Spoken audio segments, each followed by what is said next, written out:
हमारे सैबत स्कूल मुताले का लेसन 8 जिसका उन्वान है मसीह की बरतरी, हम कुलिस्सियों उसका पहला बाब और उसकी 15 से 17 आयात की तरफ रुख करते हैं। एक ऐसा हवाला जो जाहिर करता है कि यीशु हकीकत में कौन है। इस सहमाही मुताले आसमान और ज़मीन को यकजा करना, फिलिपियों और कुलिस्सियों में मसीह में हमें याद दिलाया जाता है कि मसीह सिर्फ निजात की कहानी का हिस्सा नहीं, वो सब चीज़ों से पहले हैं और उसी में सब कुछ कायम है। इस हफ्ते का सैबत स्कूल लेसन सारा हमारे साथ शेयर करेंगी। शुक्रिया रायन। हेलो और खुशामदीद आप सबको। आज हम पौलुस रसूल के लिखे हुए एक इंतहाई गहरे और अजीम बयान पर गौर करने जा रहे हैं। देखिए, कोलोसियों के नाम अपने खत में पौलुस ने मसीह की शख्सियत और उनके काम की एक ऐसी तस्वीर खींची है जो उनकी मुतलक बरतरी को जाहिर करती है। तो चलिए इन आयात में मसीह की इस अजीम शान को तफसील से समझते हैं। जी, ये बुनियादी अल्फाज कुलूसियस उसका पहला बाब और उसकी 15 से 17 आयात से लिए गए हैं, और सच कहूँ तो ये नए अहदनामे में मसीह के बारे में दिए गए सबसे जामे बयानात में से एक हैं। पुलूस इन चंद आयात में मसीह की शान, इख्तियार और अज़लियत को इस तरह बयान करते हैं जो हमारे ईमान के लिए बुनियादी अहमियत रखता है। आइए इसके हर हिस्से को अलग अलग करके देखें। तो पौलुस अपनी बात का आगाज एक हैरत अंगेज दावे से करते हैं कि मसीह गैर मरी खुदा की सूरत है।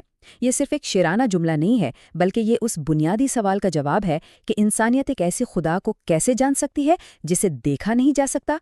पौलुस कह रहे हैं कि अगर आप खुदा को देखना चाहते हैं तो मसीह को देखें। यहाँ लफ्ज़ सूरत या यूनानी में इकॉन एक तस्वीर या बुत से कहीं बढ़कर है। इसका मतलब है खुदा की ज़ात का मुकम्मल जिंदा इजहार। सोचिए, ये सिर्फ एक नकल नहीं बल्कि असल की मुकम्मल नुमाइंदगी है। वो खुदा के किरदार और फितरत का बिल्कुल सही इंकशाफ हैं, खुदा की ज़ात का मुकम्मल नक्श। देखिए, इंसानों को भी खुदा की सूरत पर बनाया गया था, लेकिन हमारा अक्स महदूद है और हाँ, गुनाह की वजह से ख़राब हो गया है। हम खुदा की शबीह को तरक्की पजीर तौर पर जाहिर करते हैं। इसके बरक्स मसीह खुदा का मुकम्मल इजहार हैं। जैसा कि उन्होंने खुद फरमाया, जिसने मुझे देखा है उसने बाप को देखा है, उनमें कोई कमी नहीं। इस नुक्ते का खुलासा ये है कि मसीह खुदा को मुकम्मल तौर पर इसलिए जाहिर कर सकते हैं क्योंकि वो खुद खुदा की अज़ली ज़ात में शरीक हैं।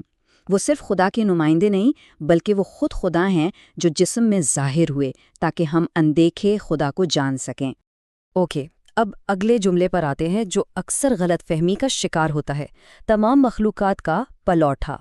यहाँ ये वाज़े करना बहुत ज़रूरी है कि इसका मतलब ये बिल्कुल नहीं कि मसीह को पैदा किया गया था।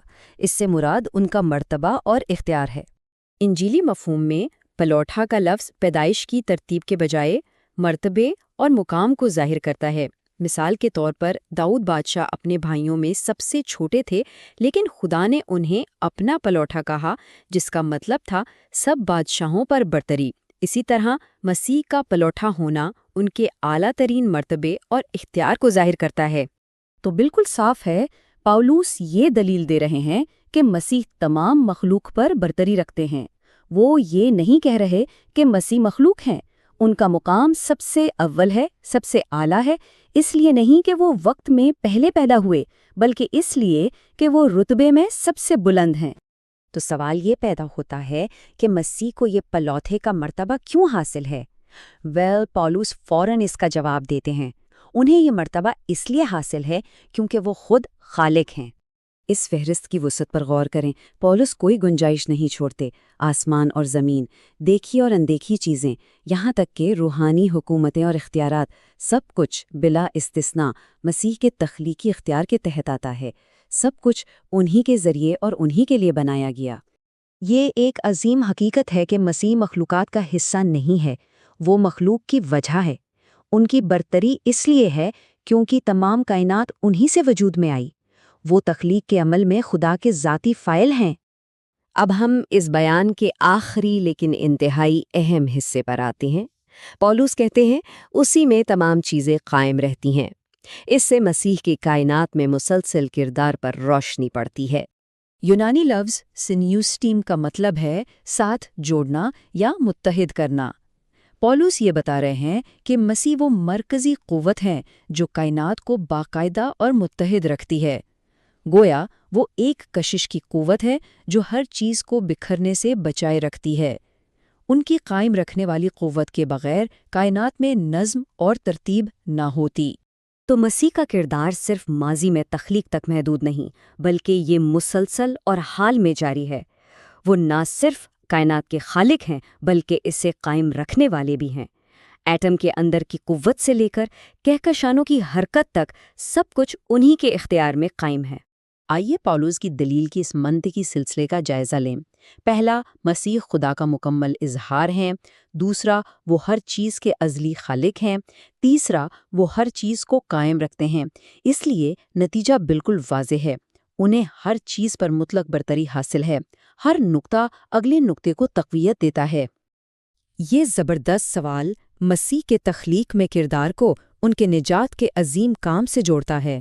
ذرا سوچئے، اگر کائنات کے خالق نے خود ہمارے لیے اپنی جان دی تو ہماری کوششیں یا اعمال اس بے مثال قربانی میں کیا اضافہ کر سکتے ہیں؟ جواب ہے کچھ بھی نہیں۔ اسی لیے صلیب صرف ایک تاریخی واقعہ نہیں بلکہ ایک کائناتی واقعہ تھا۔ اس لمحے نے خالق نجات دہندہ بن گیا۔ یہ خدا کے کردار کا، ان کی محبت اور انصاف کا پوری کائنات کے سامنے اظہار تھا، اور تمام چیزوں کو اپنے ساتھ ملانے کا راستہ فراہم کیا گیا۔ اچھا، تو اب اس الہیاتی وضاحت کو ذاتی زندگی پر لاگو کرنے کا وقت ہے۔ جب ہم مسیح کی اس عظیم شان کو سمجھ لیتے ہیں تو اس کا ہماری روزمرہ کی زندگی پر کیا اثر ہونا چاہیے؟ یہ صرف ایک نظریہ نہیں بلکہ ایک زندہ حقیقت ہے جسے جینا ہے۔ اس حقیقت کو اپنی زندگی میں آزمانے کے لیے ہم خود سے یہ سوال پوچھ سکتے ہیں، کیا مسیح ہماری ترجیحات کی فہرست میں سب سے اوپر ہیں؟ جب ہم بڑے فیصلے کرتے ہیں، کیا ان کی مرضی سب سے اہم ہوتی ہے؟ کیا ہم مشکلات میں سب سے پہلے انہی پر بھروسہ کرتے ہیں؟ کیا ہمارا ہر دن ان کی برتری کا آئینہ دار ہے؟ ہم اس وضاحت کو اس آخری غور و فکر پر مجبور کرنے والے سوال کے ساتھ ختم کرتے ہیں۔ اگر مسیح واقعی ہر چیز پر برتری رکھتے ہیں تو ہماری زندگی کے وہ کون سے شعبے ہیں جنہیں ان کے اختیار کے سپرد کرنے کی ضرورت ہے؟ یہ ایک ایسا سوال ہے جو ہر کسی کو ذاتی طور پر غور کرنے کی دعوت دیتا ہے۔ اس ہفتے کا لیسن ہمارے ساتھ شیئر کرنے کا شکریہ سارا۔ اگلی ملاقات تک مسیح ہمارے خیالات، ہمارے فیصلوں اور ہماری روزمرہ زندگی میں اول رہے۔ ہم امید کرتے ہیں کہ یہ مطالعہ آپ کے لیے باعث برکت رہا ہوگا۔ ہمارے چینل کو ضرور سبسکرائب کریں اور نوٹیفیکیشنز آن کر لیں تاکہ آپ کو ہمارے ہفتہ وار اسباق کی تازہ معلومات ملتی رہیں۔